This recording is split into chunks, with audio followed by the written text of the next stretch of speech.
எல்லாரும் எப்படி இருக்கீங்க? சாரி, கொஞ்சம் லேட் ஆயிடுச்சு.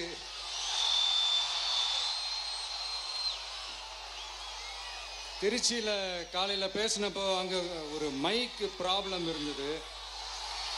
அதனால அங்கே பேசினதில் ஒரு சில விஷயங்களை இங்கே நான் திரும்ப ரிப்பீட் பண்ணுறேன்.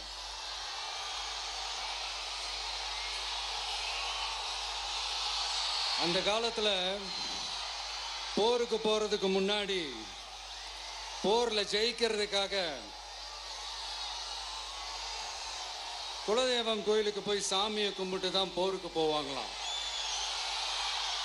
அந்த மாதிரி அடுத்த வருஷம் நடக்க போற ஜனநாயக போருக்கு தயாராகிறதுக்கு முன்னாடி நம்ம மக்களை அதாங்க உங்க எல்லாரையும் பார்த்துட்டு போலான்னு வந்திருக்கிறேன். இங்க என்ன பார்க்க வந்திருக்கிற என்னுடைய அம்மாக்கள், அக்கா தங்கைகள், அண்ணன் தம்பிகள், நண்பர்கள், நண்பிகள், உங்க எல்லாரையும் பார்க்கும்போது மனசுக்குள்ள ஒன்னே ஒண்ணுதான் தோணுது. உங்களுடைய இந்த அன்புக்காக எவ்வளவு பெரிய உயரத்தையும், எவ்வளவு பெரிய வருமானத்தையும், எவ்வளவு பெரிய வசதியையும் தூக்கி எறிஞ்சிட்டு வரலாங்க. உங்களோட இந்த அன்பை விட, இந்த பாசத்தை விட, உங்களை விட எனக்கு இந்த உலகத்துல வேற எதுவுமே பெருசா தெரியல. ஒரு சாதாரணமா இருந்த ஒரு விஜய இந்த உயரத்துல தூக்கி வச்சு கொண்டாடிக்கிட்டு இருக்கிறீங்க. உங்க வீட்டுல ஒருத்தனாவே ஆக்கிட்டீங்க, உங்க சொந்தக்காரனாவே ஆக்கிட்டீங்க. என்னங்க பெரிய பணம் வேணுங்கிற அளவுக்கு பார்த்தாச்சு. அரசியலுக்கு வந்துதான் நான் பணம் சம்பாதிக்கணுமா என்ன? அதுக்கு கொஞ்சம் கூட அவசியமே இல்லை. எனக்கு எல்லாத்தையும் எல்லாமும் கொடுத்த உங்களுக்காக உழைக்கிறத தவிர எனக்கு வேற எந்த எண்ணமும் எந்த வேலையும் இல்லை. விஜய், விஜய் அண்ணா, விஜய் தம்பி, விஜய் தம்பி, நம்ம விஜய், நம்ம விஜய்ன்னு என்னடா இந்த விஜய் தனியாளா இருப்பான்னு பார்த்தா எப்ப பாரு மக்கள் கடலோட மக்கள் கடலாவே இருக்கிறானேன்ட்டு இந்த எதிரிகளுக்கெல்லாம் தெரிஞ்சவன நம்மளை பத்தி கண்ணாம்பண்ணான்னு பேச ஆரம்பிச்சிருக்கிறாங்க. அதாவது நான் மரியாதையா பேசினா கூட அதை தவறா எடுத்துக்கிறாங்கன்னா பாத்துக்கங்களேன். அதனால யார் என்ன சொன்னாலும் அறிஞர் அண்ணா அவர்கள் சொன்ன அந்த பஞ்சு தான், வாழ்க வசவாளர்கள் அப்படின்னு சொல்லிட்டு போயிட்டே இருக்க வேண்டியதுதான். நான் மதுரை மாநாட்டில் உங்க எல்லாரையும் நேர்ல சந்திக்க வரேன்னு சொல்லியிருந்தேன். அப்படி இன்னைக்கு உங்களுக்காக நம்மள மேலையும் கீழையும் ரொம்ப மோசமா ஆண்டுகிட்டு இருக்கிற பாசிச பாஜக அரசையும் பாய்சன் திமுக அரசையும் கேள்வி கேட்கறதுக்காக வந்திருக்கிறேன். இந்த பாஜக அரசு நம்மள கொஞ்ச நெஞ்ச கொடுமையாங்க செய்து பீகார்ல 65 லட்சம் வாக்காளர்கள் ஓட்டர் லிஸ்ட்லயே காணோமா. இது என்ன பெரிய விஷயம்? இதை தாண்டி இன்னொரு விஷயம் இருக்கு. இந்த எதிரி கட்சிகள்லாம் ரொம்ப சிம்பிளா சொல்ற மாதிரி சொல்லணும்னா ஓட்டு திருட்டு. வீட்டு நம்பர் 0ன்னு போட்டெல்லாம் ஓட்டர் ஐடி கார்டு கொடுத்துருக்காங்கன்னா பாத்துக்காங்களேன். எவ்வளவு பெரிய ஒரு மோசமான வேலைகள்லாம் அவங்க செய்யறாங்கன்னு பாத்துக்கங்க. அடுத்து ஒன் நேஷன் ஒன் எலெக்ஷன், ஒரே நாடு ஒரே தேர்தல் 2029ல இவங்களோட ஆட்சி காலம் முடிய போகுதுன்றது எல்லாருக்குமே தெரிஞ்ச ஒரு விஷயம்தான். அதனால இந்த மாநில அரசுகள் எல்லாத்தையும் கலைச்சிட்டு எல்லாருக்கும் ஒட்டு மொத்தமா ஒரே நேரத்தில் தேர்தல் வைக்கிற ஒரு ஐடியா. அப்பதானே ஒரே நேரத்தில் இந்த தில்லு முள்ளு வேலைகள்லாம் ஈஸியா செய்ய முடியும். இதுக்கு பேர் என்னங்க? ஜனநாயக படுகொலை தானே. அடுத்து டீலிமிட்டேஷன், பார்லிமெண்ட் தொகுதிகள் மறுசீராய்வு. நம்ம சவுத் இந்தியாவை விட நார்த் இந்தியாவுக்கு அதிகமான பார்லிமெண்ட் தொகுதிகள் கிடைக்கிற மாதிரி ஒரு மோசடி வேலையை ஒன்று செஞ்சுக்கிட்டு இருக்கிறாங்க. இதைத்தான் டிவிக்கே முதலையே எதிர்த்தோம், இப்பவும் எதிர்க்கிறோம், இனிமேலும் எதிர்ப்போம். அதனால் இந்த SIR, one nation one election, delimitation, இதெல்லாம் எதிர்கட்சிகளை அழிக்கிறதுக்காக ரொம்ப ரொம்ப முக்கியமா நம்ம சவுத் இந்தியாவோட அந்த பவரை குறைக்கிறதுக்காக செய்யப்படுற ஒரு மோசடி வேலைகள். இது ஒட்டுமொத்த இந்தியாவுக்கும் பாஜக அரசு செய்யற ஒரு துரோகம்.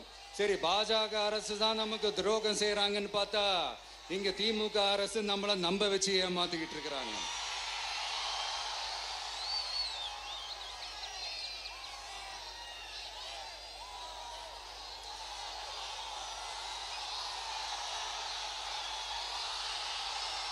கிட்டத்தட்ட நான் நீங்க எல்லாருமா சேர்ந்து தான் இவங்க நல்லது செய்வாங்கன்னு நினைச்சு தேர்ந்தெடுத்தோம். ஆனா நீங்க பாத்தீங்கன்னா, thank you,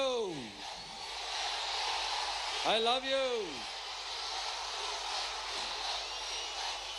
thank you thank you thank you.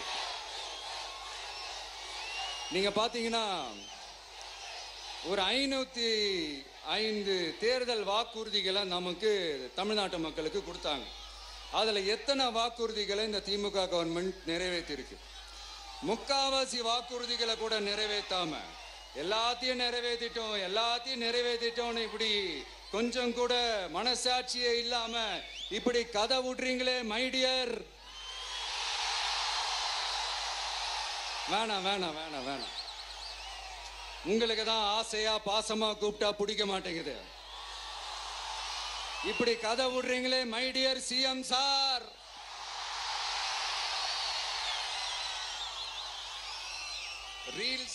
Reels வேற, ரியாலிட்டி வேற நீங்களே சொல்லிட்டு இப்ப நீங்க விடுறது அம்பட்டும் ரீல்ஸ் தான். அதுல எல்லாம் பாதியில அருந்தும் போயிடுச்சு. அப்படி அருந்து போன ரீல்ஸ் எல்லாம் கொஞ்சம் என்னன்னு பாப்போமா? கேஸ் சிலிண்டருக்கு மானியமா 100 ரூபாய் தரேன்னு சொன்னீங்களே, தந்தீங்களா? 1000 ரூபாய் ஒருத்தர் விடாம எல்லா பெண்களுக்கும் தருவேன்னு சொன்னீங்களே, தந்தீங்களா? டீசல் விலையில மீதி இருக்கிற 3 ரூபாய் குறைப்பேன்னு சொன்னீங்களே, குறைச்சிங்களா? நீட் தேர்வை ரத்து செய்வோம்னு சொன்னீங்களே, ரத்து செஞ்சீங்களா? கல்வி கடனை ரத்து செய்வோம்னு சொன்னீங்களே, ரத்து செஞ்சீங்களா? ஏன்பா மீனவர்களை பழங்குடியின பட்டியல சேர்ப்போம்னு சொன்னீங்களே, சேர்த்தீங்களா? மீனவர்களுக்கு 2 லட்சம் வீடுகள் கட்டித்தரப்படும் சொன்னீங்களே, கட்டி தந்தீங்களா? அனைத்து மீனவ கிராமங்களிலும் மீன் உலர்த்தும் தளம் அமைக்கப்படும் சொன்னீங்களே, அமைச்சு கொடுத்தீங்களா? நெசவாளர்களுக்கு கூட்டுறவு சங்கத்துல கொடுக்கிற கடனுக்கு வட்டி 12% இருந்து 8% குறைக்கப்படும் சொன்னீங்களே, குறைச்சிங்களா? ஆட்டோ ஓட்டுறவங்களுக்கு சொந்த ஆட்டோ வாங்க 10,000 மானியம் வழங்குவோம்னு சொன்னீங்களே, வழங்குனீங்களா? அரசு ஊழியர்கள் ஆசிரியர்களுக்கு ஓல்டு பென்ஷன் ஸ்கீம் கொண்டு வருவேன்னு சொன்னீங்களே, கொண்டு வந்தீங்களா? பகுதி நேர ஆசிரியர்களுக்கு பணி நிரந்தரம்னு சொன்னீங்களே, செஞ்சீங்களா? சத்துணவு மற்றும் அங்கன்வாடி பணியாளர்களுக்கு அரசு பணி உறுதின்னு சொன்னீங்களே, செஞ்சீங்களா? முதியோர் உதவித்தொகை 1500 ரூபாய் தருவேன்னு சொன்னீங்களே, தந்தீங்களா? தமிழகத்தில் இருக்கும் வேலை வாய்ப்புகள்ல 75% தமிழர்களுக்கு சொன்னீங்களே, தந்தீங்களா? 3 லட்சத்தும் மேல் இருக்கிற காலி பணியிடங்கள் நிரப்பப்படும் சொன்னீங்களே, நிரப்புனீங்களா? தூய்மை பணியாளர்கள் பணி ஊதியம், ஓய்வூதியம் போன்ற கோரிக்கைகள் நிறைவேற்றப்படும் சொன்னீங்களே, நிறைவேற்றினீங்களா? மக்கள் நல பணியாளர்களாக 25,000 பெண்கள் நியமிக்கப்படுவார்கள் சொன்னீங்களே, நியமிச்சீங்களா? ரேஷன் கடையில மீண்டும் உளுந்து வழங்கப்படும் சொன்னீங்களே, கொடுத்தீங்களா? அனைத்து அரசு வேலை வாய்ப்புகளிலும் பெண்களுக்கு 40% முன்னுரிமை வழங்கப்படும் சொன்னீங்களே, கொடுத்தீங்களா? 35 வயதுக்கும் மேற்பட்ட திருமணமாகாத ஆதரவற்ற பெண்களுக்கு கல்வி தகுதிக்கு ஏற்ப அரசு வேலை வழங்கப்படும் சொன்னீங்களே, வழங்கினீங்களா?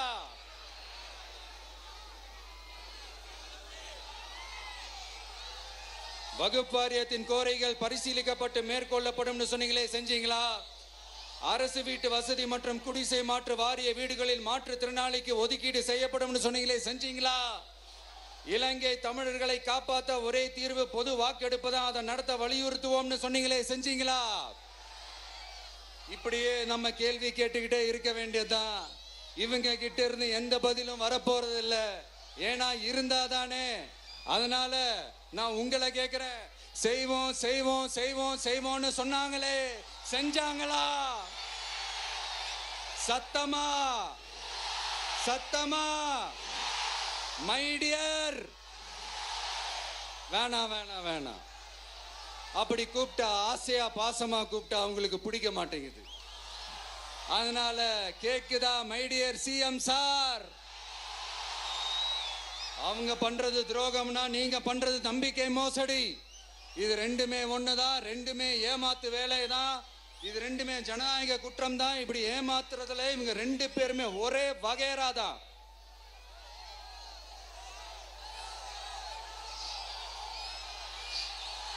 முந்தானேத்து வரைக்கும் ஒன்றிய பிரதமர், இப்போ இந்திய பிரதமர். இப்படி மாத்தி மாத்தி பிளேட்டை மாத்தி மாத்தி பேசுறதுல நம்ம சிஎம் சார் ரொம்ப பிரில்லியன்ட். இப்ப புரியுதா மக்களே? மறைமுக உறவுக்காரர்கள்னு நாம ஏன் சொல்றோம்னு? சரி, இப்ப நம்ம அரியலூர் மாவட்டத்துக்கு வருவோம்.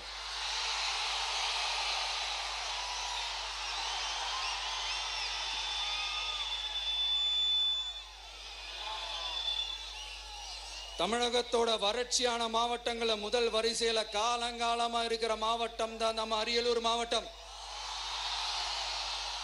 சிமெண்ட் உற்பத்தியும் முந்திரி உற்பத்தியும் நடக்குது, பட்டாசு தொழிலும் கொஞ்சம் நடக்குது. ஆனா இங்க இருக்கிற இந்த தொழிலையாவது மேம்படுத்தலாம்னு இந்த கவர்மெண்ட் ஏதாவது யோசிக்குதான்னு கேட்டா ஜீரோ தான். சிமெண்ட் ஆலைகளால ஏற்படுற மாசுபாட்டுல இருந்து மக்களை பாதுகாக்க என்ன நடவடிக்கை எடுக்கப்பட்டிருக்குன்னு தெரியல. யுனெஸ்கோவோட உலக மரபு சின்னமாக அறிவிக்கப்பட்ட கங்கை கொண்ட சோழபுரம் கோயிலை முறையாக பராமரிக்கணும். ஜெயங்கொண்டத்தில் ராஜேந்திர சோழனுக்கு மணிமண்டபம் அமைக்கலையே ஏன்?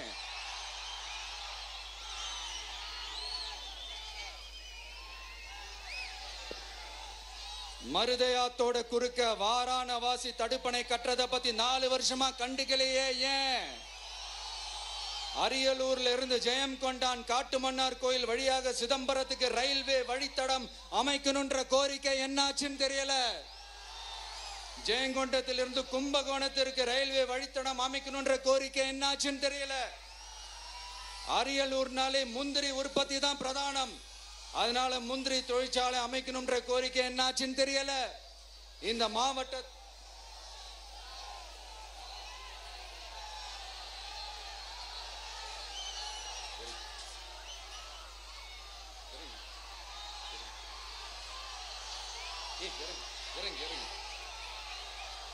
தம்பி இறங்கு, தம்பி இறங்கு, ப்ளீஸ் ப்ளீஸ் ப்ளீஸ் இறங்கு. சரி இறங்குப்பா ப்ளீஸ். அண்ணா அது சாஞ்சி போயிடுச்சுண்ணா, இறங்க சொல்லிருங்கண்ணா. விஜயண்ணா சாஞ்சி போச்சுண்ணா, அது இறங்க சொல்லிருங்கண்ணா.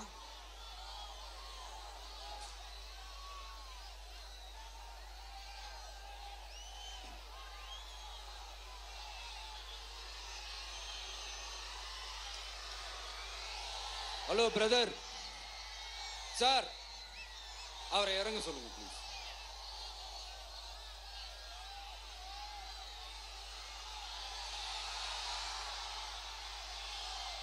இந்த மாவட்டத்தை சேர்ந்தவர் போக்குவரத்து அமைச்சராக இருந்தும் போதுமான பேருந்து வசதி இல்லையே ஏன்? என்னடா இவன் வந்ததிலிருந்து கேள்வியா கேட்கிறான், இவன் வந்தா என்ன செய்வான்னு கேட்கிறீங்க அதானே? தீர்வை நோக்கி போறதும் தீர்வை காண்றதும் மட்டும்தான் நம்ம டிவிக்கோட லட்சியமே. நம்மளோட தேர்தல் அறிக்கையில இதுக்கான விளக்கத்தை ரொம்ப தெளிவா சொல்லுவோம். ஆனா அதுக்கு முன்னாடி அதை செய்வோம் இதை செய்வோம் இந்த பொய்யான வாக்குறுதிகள்லாம் எப்பவுமே கொடுக்க மாட்டோம். எது நடைக்கு சாத்தியமோ எது உண்மையோ அதை மட்டும்தான் கொடுப்போம். ஆனா அட் த சேம் டைம்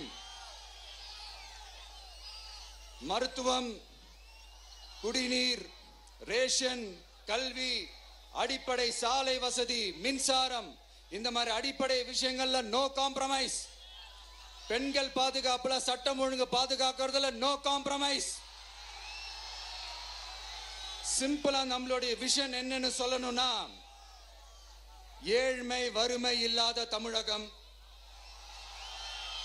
குடும்ப ஆதிக்கம் இல்லாத தமிழகம், ஊழல் இல்லாத தமிழகம், உண்மையான மக்களாட்சி, மனசாட்சி உள்ள மக்களாட்சி.